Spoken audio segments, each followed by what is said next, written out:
Antônio da Luz, tudo bem com você, meu amigo? Tudo ótimo, Marcelo. Melhor agora estando com você aqui junto contigo aqui no seu programa.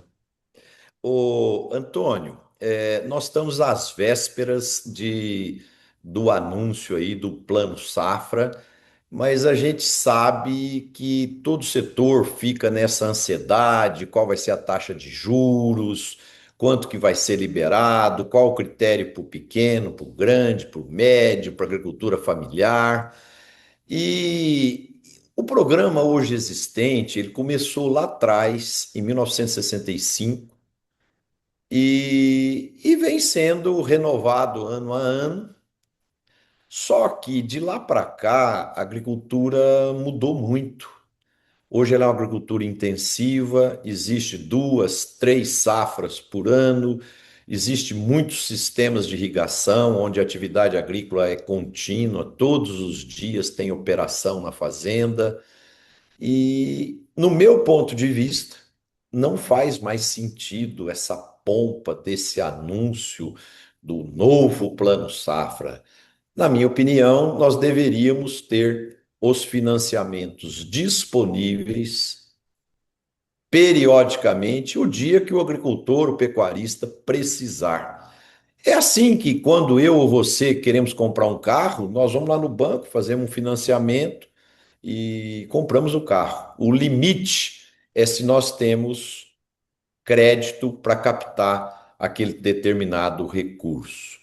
É claro que a gente sabe, Antônio, que tem uma quantidade X de dinheiro que é a taxa de equalização, que é um certo subsídio que o governo federal faz para o setor, principalmente para os produtores menores, né? Mas isso também poderia ser planejado ao longo do ano em um formato que isso funcionasse de forma normal, né? Operacionalmente funcional. Como é que você vê essa possibilidade? Você acha que nós vamos chegar nisso um dia? Ou nós vamos continuar tendo essa pompa de uma vez por ano anunciar o Plano Safra? Eu acho que a gente já está chegando, Marcelo, só que pelas vias privadas e não pelas vias públicas. O mundo político ele ainda está muito preso ao anúncio do Plano Safra, porque ele cumpre um papel político muito importante. Você reúne lá uma série de autoridades no Palácio do Planalto, faz um grande anúncio, a mídia dá uma cobertura gigantesca, vira headline de tudo quanto é portal de agro e também de portais que não são de agro, jornais que de economia dão muita atenção, grandes jornais podem botar, pode ser que não coloque lá na manchete de capa, mas eles fazem cadernos imensos. Então, isso vira um circo, no bom sentido da palavra, aonde vira um grande espetáculo, o lançamento do Plano Safra. Isso tem dividendos políticos bastante robustos. E então o incentivo ele é muito mais político do que técnico. Então esse é um ponto importante. E eu acho que você fez um recorte histórico que de um lado, me poupa de falar uma série de coisas, mas por outro, me inspira a trazer aqui alguns detalhes. Quando nós fizemos lá, começamos o Plano Safra em 2000, na década de 60, ele tinha um papel muito importante. Por que Plano Safra, Marcelo? Naquela época, a gente tem que, sobretudo o pessoal mais jovem, né? Precisa entender o Brasil daquela época, que eu não era nascido, tá? Já bem claro, mas por força de profissão eu estudei exaustivamente essas questões. Na década de 60, o brasileiro não tinha garantia que haveria comida. Isso é uma questão importante.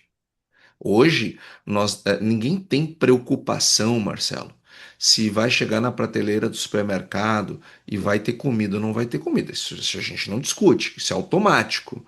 A Nós, gente pode não ter dinheiro para comprar comida, sim, mas ela está lá, mas aí é né? outro problema. Mas a É, comida vai estar lá. Nós não é, temos a menor dúvida disso. Mas exato. na década de 60 nós tínhamos dúvida. Nós tínhamos dúvida mesmo. Primeiro, porque nós não produzíamos tudo o que o brasileiro consumia, nós éramos dependentes de importações e nós não tínhamos uma rede de distribuição como nós temos hoje. Então, o Brasil ele criou uma série de companhias com o objetivo de estatais, né, com o objetivo de garantir abastecimento. Cada um cuidava de uma parte que depois, na década de 90, virou tudo Conab, Companhia Nacional de Abastecimento. Então, era importante o Brasil ter um plano. Marcelo, em Minas Gerais, onde você mora, nós temos que produzir tal coisa. Tem que produzir café, tem que produzir leite, tem que produzir determinados produtos para abastecer o país. Antônio, aí no Rio Grande do Sul, onde você mora, tem que produzir carne bovina, tem que produzir arroz, tem que... Ou seja, havia um plano do que produzir. E baseado nesse plano do que produzir, havia um sistema de financiamento para incentivar as pessoas a produzir aquilo que era necessário para o abastecimento da população brasileira. Hoje, nós somos o maior exportador líquido de alimentos do mundo. Nós produzimos muito, muito, muito mais do que o brasileiro é capaz de consumir. Nós temos zero preocupação se vai ter produto na prateleira ou não vai ter produto na prateleira. Zero preocupação com isso. Então o Brasil não precisa mais ter preocupação com abastecimento. Que, aliás, esse é um ponto que aí revela duas questões importantes. Aliás, três questões importantes. Primeiro, eu preciso ter um plano do que produzir? Não, né?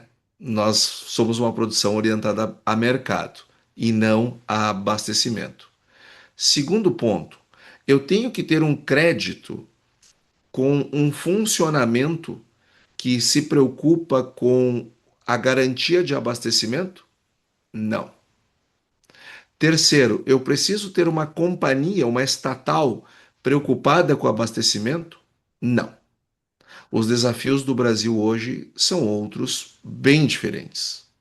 Hoje, e como a gente vai mudando a realidade, mas nós não vamos atualizando o formato da política pública, porque aí eu volto ao ponto inicial. O formato de política pública, de planos safras anuais com anúncios, com regras, ele atende uma necessidade política e não É, factual da produção. exato. Então, nós fomos atualizando a realidade e não fomos atualizando o formato de política pública porque esta interessa à política e E não outra à coisa, né, realidade. Antônio? Pegando um pouquinho esse gancho que você deu, por exemplo, é anunciado o plano safra, o agricultor vai no banco, na semana seguinte e não tem o recurso, Sim, né? claro, porque, Isso é porque outra o coisa. funcionamento está diferente. Marcelo, na década, até o meio da década de 90, até 1995, para ser mais preciso, até ali a entrada em vigor do Plano Real, o Brasil, o governo brasileiro financiava a safra. Então nós temos lá desde 65 a 95 praticamente, nós temos 30 anos, o governo ele financiando a safra. Então Sim, o governo pegava o imposto que era pago pelos contribuintes e emprestava aos produtores rurais. Ou exato. seja, o funding, a origem do recurso era pública. O que Sim. dava ensejo e colorido a frases como plante que o João garante. Por que Sim. plante que o João garante? Porque era o Estado garantindo que haveria o recurso e não uma Eu era instituição. garoto nessa época e me lembro muito bem dessa frase. Plante que o João garante, é isso mesmo. Então você lembra também uma que também ficou famosa por parte dos produtores em forma de troça, que era o seguinte: plante pouco que o homem é louco. É, Lembra também dessa frase? lembro. Porque havia um desejo de garantia, mas nem sempre o orçamento acompanhava. Ainda mais aquela zoeira que era administrar o Brasil com a superinflação, E hiperinflação que tinha, nós e vivemos na tinha época. nessa época, Antônio, da minha infância que eu vivi, um órgão que chamava SUNAB, que Sunab. era uma superintendência que administrava o abastecimento, né? E muitas E os vezes a preços. SUNAB, e os preços, né? E ela, muitas vezes, para equilibrar a oferta e demanda lá, muitas vezes, quando alguém subia preço, ela dava multa, não era isso? Sim, a Sunab era uma perversão, né? A Sunab era uma excrescência, uma coisa absurda e abjeta, absolutamente contra tudo que a gente estuda sobre funcionamento saudável de uma economia. A Sunab, na época que o ministro da Fazenda era o Funaro, ela chegou ao. Eu até escrevi um artigo científico que traz esse ponto, por isso que eu lembro desse assunto com clareza. Ela teve a coragem de trazer a Polícia Federal para ser membro da superintendência, para ter assento na superintendência, para o combate ao aumento de preços. O Brasil tentava resolver o problema da inflação com a força, isso é uma estupidez. Teve E confisco de boi confinado em 86, né? sim, mas Marcelo, quando você traz a polícia faz trabalho de polícia. O que polícia sabe fazer? Né? Coerção, uso da força, é o papel deles.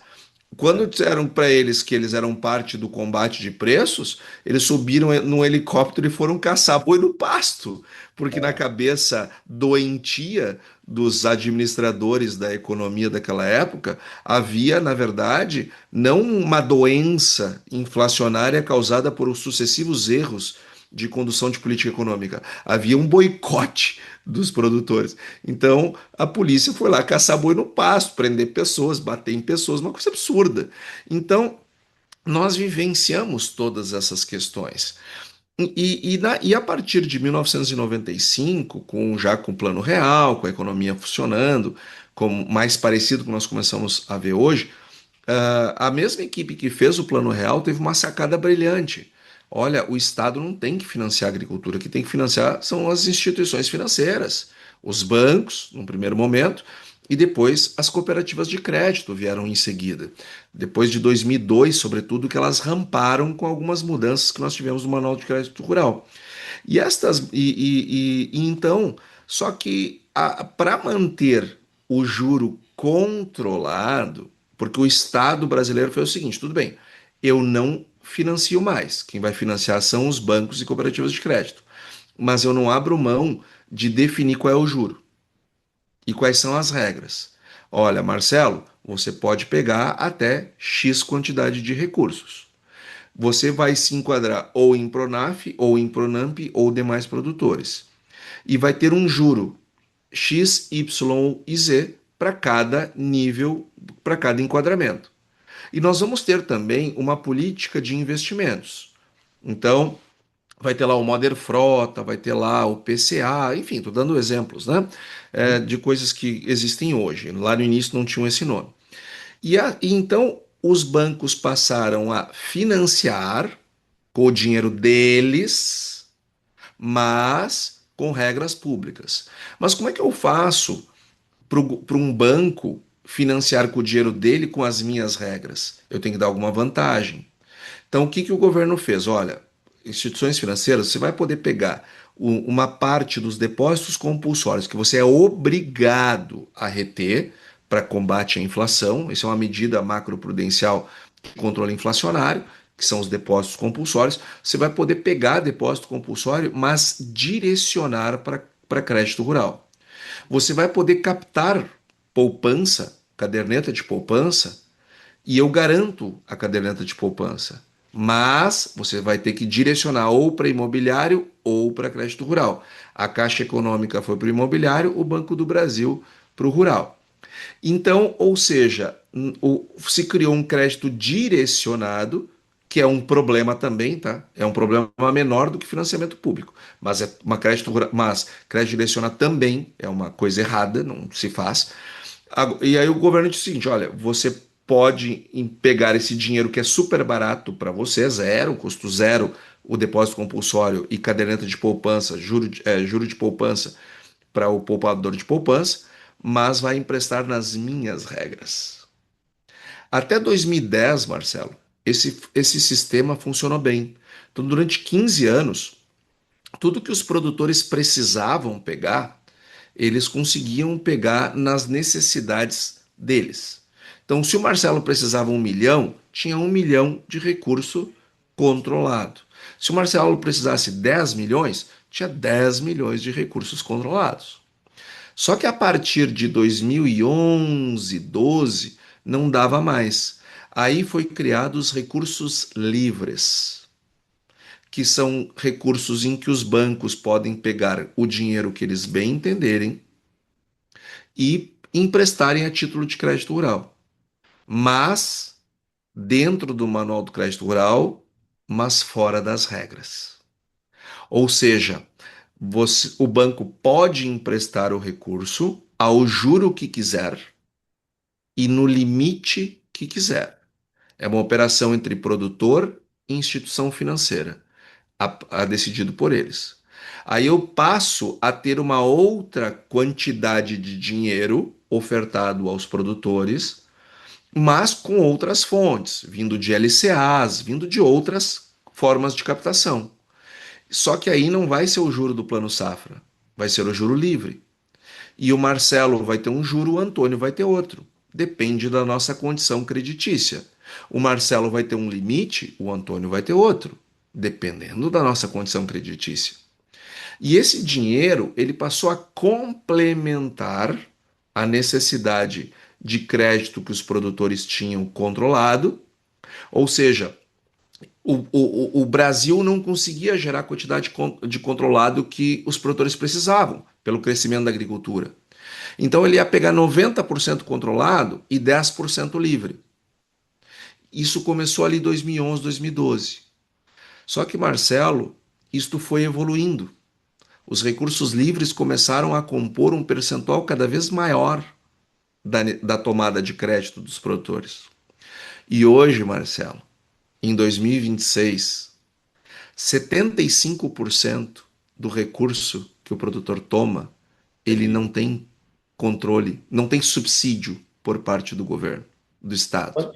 Antônio, você falou um negócio interessante aí em relação ao limite de crédito e a situação de cada um, que eu vou ter um determinado limite, uma determinada taxa, você vai ter outro, e cada cidadão vai ter o seu, baseado no seu histórico creditício. Lá nos Estados Unidos, qualquer cidadão comum, ele constrói ao longo do tempo um ranking com os bancos. E aí ele vai, esse ranking vai sendo construído pela capacidade que ele tem de honrar os compromissos, de pagar no dia certo o cartão de crédito, de ter um saldo médio no banco, uma série de critérios lá que eles adotam para fazer um ranking, né?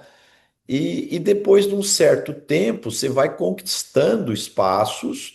E eu me lembro quando eu abri uma conta lá nos Estados Unidos, eu tinha um limite muito pequeno no meu cartão de crédito. E à medida que eu fui usando, pagando em dia e tal, o meu crédito foi ampliando e o banco foi flexibilizando isso. Por que que esse critério não é adotado aqui no Brasil? Para que cada um de nós, como cidadão, como empresa, tenhamos um ranking e ficássemos meritoriamente ligados a uma taxa pelo nosso histórico e pela nossa capacidade. Esse é um excelente tema, Marcelo. Eu acho que nós temos aqui já algo semelhante, tá? Mas não com a formalidade que tem nos Estados Unidos. E isso tem muito a ver com as diferenças entre Estados Unidos e Brasil. Por exemplo, aqui no Brasil, nós temos um cadastro positivo, mas nós temos uma série de regras que impedem o bom uso do cadastro positivo. E nós, no Brasil, nós queremos as políticas públicas, a legislação e, sobretudo, as decisões do Poder Judiciário, que muitas delas, para serem esdrúxulas, precisam melhorar muito, elas terminam contaminando e fazendo uma diferença importante entre as pessoas, quando justamente elas queriam tornar todo mundo igual. Sim. Nós não podemos tratar desiguais igualmente, porque isto é uma. Injusto. Isto, É injusto. totalmente. É injusto e é uma violência eu tratar desiguais igualmente. Só que no Brasil a gente acha que igualdade social ela tem que ser levada ao extremo. Por isso que o Brasil é um dos países mais desiguais do mundo. Justamente porque a gente tenta igualar todo mundo. Só que isso não funciona. Então, o que acontece? No Brasil, os bancos, as instituições financeiras, de uma maneira geral, já fazem isso informalmente, só que cada um à sua, ao seu modo e ao seu jeito. Agora, isso tanto é verdade que isso já funciona. Por exemplo, nos meus clientes lá da Gromani, a gente sempre orienta, paga a conta. Ah, mas Antônio, paga. Ah, mas surgiu uma possibilidade, o governo deu aqui uma. Paga. Pode pagar? Paga. Por quê? Porque os sistemas bancários estão cada vez mais sofisticados e olhando cada vez mais para isso. Eu vou pegar duas empresas, tá? Vou citar duas empresas. Uma não pega crédito nunca e tem dinheiro aplicado. Outra pega dinheiro todo ano emprestado no banco E e não paga tem. todo ano certinho. Aí a empresa que nunca pediu empréstimo, sempre teve dinheiro aplicado, quer fazer um movimento de crescimento. E aí vai ao banco Ela não para tem. pedir dinheiro. Essa empresa pega menos dinheiro do que aquela que pega dinheiro todo ano e Nos paga Estados Unidos certinho. é Por assim quê? também. Nos Estados Porque a Unidos é instituição assim. financeira conhece aquela empresa como poupadora e não como devedora. Ela não tem um histórico de Exato. dever pagar certinho. Então, isso já é feito no Brasil, mas cada instituição ao seu modo. E eu acho que a grande razão para nós não termos um regulamento mais claro, como tem nos Estados Unidos, é justamente as incertezas que este regulamento vai ter, porque isso, na hora que cair no legislativo, cada parlamentar, ou um grupo de parlamentares, vai querer fazer as suas bondades para ficar bem com o povo. E o judiciário, que vive numa bolha, e essa bolha com certeza fica na órbita da Terra e não na Terra, tomam decisões como se o mundo fosse cor-de-rosa. E aí o que acontece? A gente não consegue desenvolver esses mecanismos melhor no Brasil do que tem nos Estados Unidos. Entendi. Perfeito. Antônio, e você acha que o futuro, à medida que a gente tem a nossa economia cada vez mais estável, uma moeda relativamente forte, com uma cotação relativamente estável frente ao dólar, será que o futuro da agricultura não vai ser captar mais dinheiro externo para financiar a agricultura? Tipo, porque quando você tem as taxas em dólar, elas são muito menores do que as taxas em real. O que geralmente assusta quem capta em dólar é porque se você tem uma max desvalorização da nossa moeda, aí o juro te quebra, né? Mas à medida que a nossa economia possa ser cada vez mais estável, nós não deveremos ter uma tendência de captação em dólar, e até porque nós estamos relativamente redeados, porque soja é produto de exportação, café é produto de exportação, milho, boi gordo e etc, etc. O que que você acha disso? Marcelo, é ótimo esse tema. É, mas eu diria que já era para nós estarmos fazendo isso, em larga escala. Esse seu raciocínio está absolutamente correto. E ele está tão correto que a gente fica se perguntando por que não é assim? Será que ninguém pensou nisso antes? Será que o estrangeiro não tem apetite? É óbvio que ele tem apetite. Nós precisamos do dinheiro? É óbvio que nós precisamos. Só que se coloca no lugar do estrangeiro. Se coloca no lugar do estrangeiro. Não pensa que você é um americano olhando para o Brasil. Pensa você é um brasileiro pensando num país que está evoluindo bastante, mas é um país do, sei lá, do norte da África, ou do Oriente Médio, ou da Ásia Central. País esse que você está vendo a coisa acontecer, que está ganhando tamanho, mas você tem dúvida das regras. Você colocaria seu dinheiro lá com tranquilidade? O que que você esperaria em troca, né? O estrangeiro ele faz essa mesma conta do Brasil. Mas aí você vai dizer, não, peraí, mas o agro brasileiro ele é o número um em exportação de alimentos do mundo. Peraí, é uma comparação que não funciona. Funciona assim. E eu vou te explicar o porquê. Marcelo, esse dinheiro já era para estar rodando aqui em larga escala. Nós importamos insumos em dólar, nós exportamos nossos produtos em dólar. Tomar crédito em dólar é uma coisa óbvia. Sim. Grandes grupos já fazem isso, inclusive. Agora fazem operações fora, elas não fazem operações dentro. E o Sim. pequeno, o médio e o produtor que não é gigante, ele não vai conseguir fazer fora tão cedo. Ele tem que fazer dentro do Brasil. Até Mas porque para ele fazer não tem, né, Antônio? Ele não estrutura, tem claro. balanços Isso. Ele tem muito, para gerar muito que essa melhorar. confiabilidade que você citou aí para quem está lá fora observando, né? Isso. Então, Marcelo, o que que a gente precisa entender? E aí eu vou fazer uma crítica, tá? Uma autocrítica, inclusive, mas que explica o porquê que a gente não evoluiu nisso.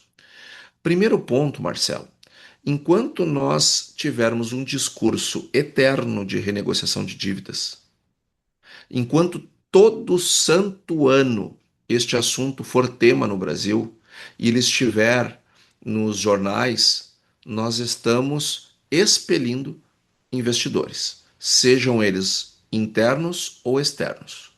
Uma parte das operações serem caras no crédito rural é isto. E isto é um fato, gostemos ou não. Enquanto nós não construirmos uma geração de produtores que não cogita uma prorrogação ou uma negociação, nós vamos ter muita dificuldade de atrair capitais externos. Outra coisa, nós temos um arcabouço de regras e um judiciário que não favorece esse tipo de coisa. Você colocaria, não pensa no Brasil, pensa de novo lá fora. Pensa num país emergente de outro país, ou de outro local, fora Continente. daqui. Aham. Você colocaria seu dinheiro numa operação para financiar um produtor rural lá, ou uma indústria, ou seja lá o que for, e Não o judiciário protege o devedor ao invés de proteger o credor? Você colocaria seu dinheiro lá? colocaria. Então não vai vir dinheiro para cá tão cedo, Marcelo. Nós temos uma taxa de poupança ridícula, que é 14,5%, e o maior, quem mais captura a poupança brasileira é o governo, através da rolagem da dívida pública. Nós temos uma disputa voraz por recursos entre empresas, produtores rurais e pessoas físicas para pegar o que sobra e nós deveríamos estar captando dinheiro lá fora. Mas enquanto nós tivermos um discurso eterno de renegociação de dívidas e um judiciário e regras que protegem o devedor e não o credor, não teremos. A gente vai conviver com as consequências das nossas escolhas. Ponto. Antônio, uma última pergunta aqui para a gente fechar. Na agricultura, a gente sabe que a gente tem ciclos de abundância e de escassez. Será que nos ciclos de abundância nós não deveríamos criar um colchão financeiro, um capital de giro, uma estrutura financeira para a gente, ao longo dos anos, depender menos desses financiamentos e se tornar uma instituição muito mais sólida, ao invés de só expandir, expandir, expandir e estar sempre alavancado? Marcelo, eu estou fazendo uma palestra que vai ficar. Eu vou apresentá-la pela primeira vez num evento nosso, da minha empresa, que faço em parceria com outras. Mas como a minha relação contigo ela é de profunda amizade e respeito, e a sua empresa, a MB, a MP ela é inspiradora para todos nós. Eu vou pela primeira vez falar desse tema e vou furar um pouco a minha palestra. Uhum, Eu estou fazendo uma palestra que compara a gestão financeira, que é uma coisa que a sua empresa está fazendo aí há muitos e muitos anos muito bem feito, com a Fórmula 1. uhum, E o primeiro e principal insight, a partir deles eu vou derivando para outras comparações com a Fórmula 1, é o uhum, seguinte: se nós pegarmos os últimos 20 campeonatos, Marcelo, de Fórmula 1, em só um deles, o carro que teve a maior velocidade na reta ganhou o campeonato. Em todos os outros casos, nenhum carro que foi o mais veloz na reta foi o campeão. Sabe por quê? Porque na Fórmula 1, o campeão é quem faz a curva mais rápido e não quem anda na reta mais rápido. E para andar na curva mais rápido, eu não tenho que ter somente motor, eu tenho que ter freio, eu tenho que ter suspensão, eu tenho que ter pneu, eu tenho que ter telemetria. E essas coisas eu só consigo com gestão. uhum. Acelerar na reta é fácil.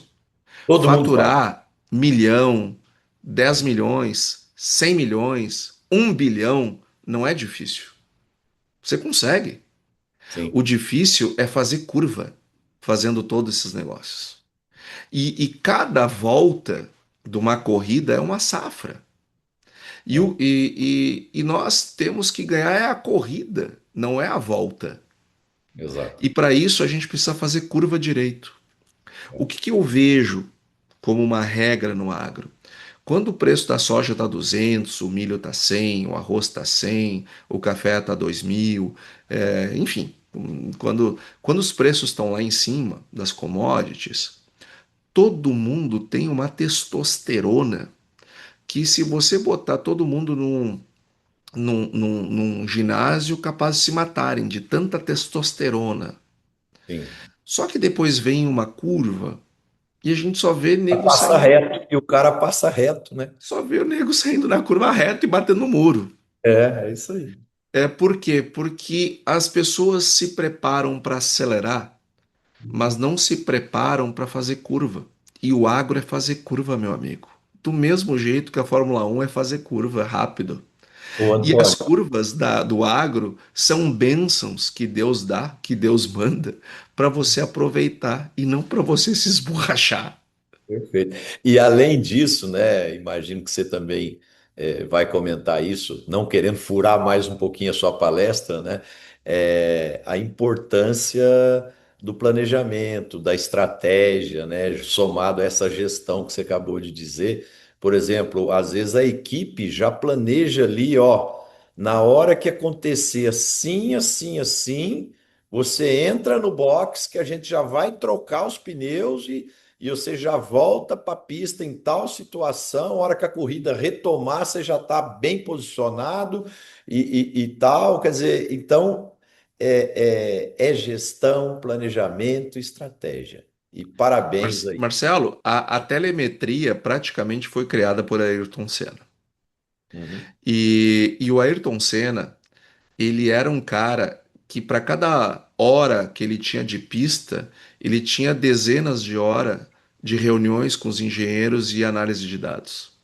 uhum, E hoje não se faz, não existem campeões que não sejam muito bons de análise de dados, de informações, de transformar dados em decisões.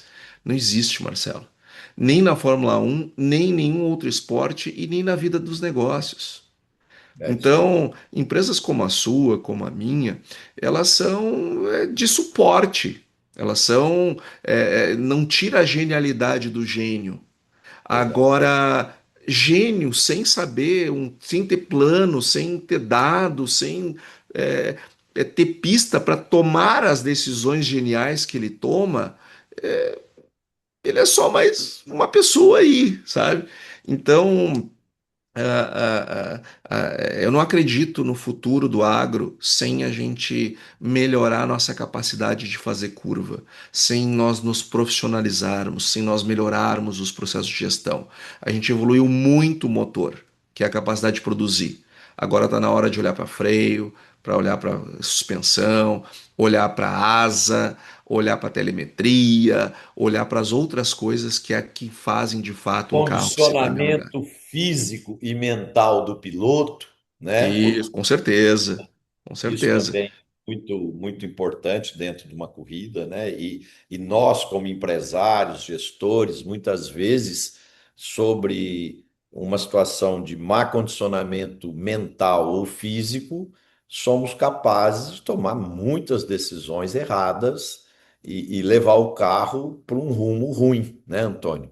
E dentro dessa linha que você está colocando, eu me lembro bem de uma Copa do Mundo que um goleiro, não me lembro se foi 3 ou 4 pênaltis que ele pegou, né? E todo mundo, não, o cara é genial, o cara é o cara e tal. Aí o repórter chegou nele, ele tirou de dentro da meia um papelzinho que estava lá a estatística dos pênaltis que cada jogador adversário ia bater. Ó, fulano, 87% das vezes chuta no canto direito, baixo.